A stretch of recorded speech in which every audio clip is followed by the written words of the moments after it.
I booked a commercial for Pearl Vision, this company, glasses. And it was a big commercial for me. Pearl Vision was a big thing at the time, not in LA for some reason. So I never even saw it until like years later. But was it a national commercial? Yeah, national commercial. Oh, okay. So you really got paid. Yeah, it was really sweet. And it's like, I'm this kid, and all of a sudden I booked this commercial. And so, all the money for pictures and classes and massages. I mean, legit massages. You know what I mean? Like actual. Keep loose. This was the 80s, so we'll get into that. 90s, we'll see what happens. It was a different time. Why you skipped out on 15 years of Hollywood and came back, yeah, but that's right, let's stay in there. Anyway, so I got inspired. I mean, actually, to tell you the truth, like there was this kid on my block. You know the show Press Your Luck? Remember that game show? And it was like no whammies. You remember this thing? Anyway, the host of that, his kid was a good friend of mine on my block, and so he goes, he needed new skates. We were all skating. We made these. It was the 70s, or like late 70s, early 80s. We made like skating routines out in the street, And so he wanted new skates, and his dad was like, "Oh, I'll put you in a commercial, and you'll make like $5,000." And I was like, I want to get in on this, like help me out here. So, I anyway, that was part of it too. I want to make that bread. You know what I mean? You're a kid. You hear like $5,000, like as a kid. So was that how you got into commercial? Like you just your neighbor? Well, he was like, I'll throw you in one. I mean, it's complicated. No, he didn't help me out. I mean, he helped his kid out. He was in a commercial. He was in like a Top Ramen commercial, like a cup of noodles commercial. Nice. It was cool. Good actor actually. This guy, Jason. Anyway, so my mom was dating an actor, and so she got friendly with his agent. I don't mean friendly. No, I mean she, just got friendly with his agent, and his agent didn't care about him that much because he was this guy that there wasn't that much work for this guy. He was in his 40s or whatever.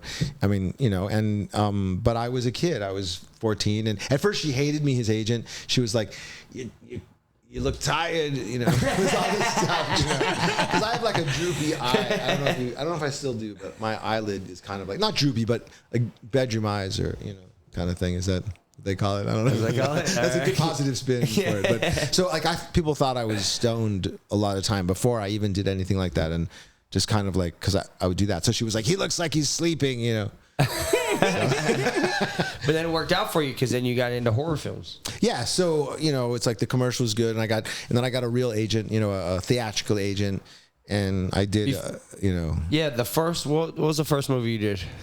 Well, okay, so the first job I did was like for this Lutheran channel or something like that. I don't even know if it's even listed on my IMDb credits, but then I did a movie with River Phoenix, movie of the week, with Tuesday Weld, who's an old time actress, and River Phoenix. I shot one day with River Phoenix, and he was great. He was awesome. Thrilled to have another kid on set with him, and we played football and all that kind of stuff. It was great, and that was like, but that was just one day. That was the kind of thing. It was like I was kind of working a lot. I didn't quite realize that I was working a lot, but it wasn't. It was a long time between jobs. It was like that job, and then you just get callbacks, and you're busting at that age, and eventually I got some more jobs, and then eventually I got Lost Boys, which was only 2 years later, but to me seemed like an eternity. Did you stay in touch with River Phoenix at all, or have I didn't. I mean, personal relationship with him until at the time I wasn't good at keeping in touch with people, and there wasn't like Facebook and stuff, and or Instagram, and so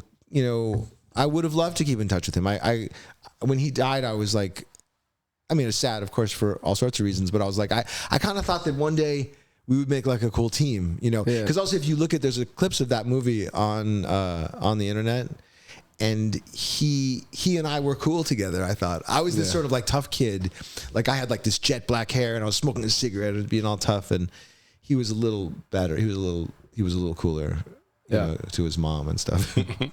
Yeah, well, I mean, he's a legend. Died outside of the Viper Room, right? And all that. So yeah. A lot of stuff with that.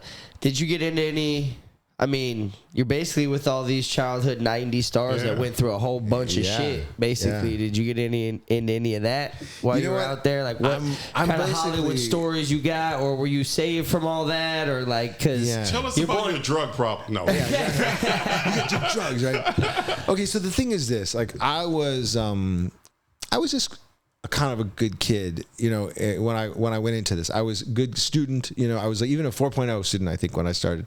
You know, you dropped a little, you know, when I was doing it. But it's like, I didn't really know how to party, you know. I mean, and for people who do know how to party, it may be hard to comprehend that I just didn't quite grasp it. For me, life was about going to school, and then I got auditions, and I was like, if I got jobs, it wasn't about like, cool, you know, I can go out and party. It was like, I better do a really good job with this job. I want to learn my lines. I want to, you know, I didn't think about the stuff, the kind of stuff outside of the set that goes on. And I think it hurt me, actually. I mean, when I say hurt me, there was nothing I could do about it. I didn't know how to operate that way, you know, if that makes sense, you know. Right. So, I mean, then I went to college. I went to NYU and, you know, started to learn how to party a little, you know. So if you're...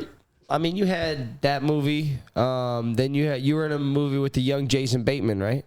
Yeah, well, I did Valerie. It was called Valerie at first, and the Hogan Family, because they dropped Valerie Harper off of it. But and that was his show. That was Jason Patric's show, and I did a week on that show. It was awesome.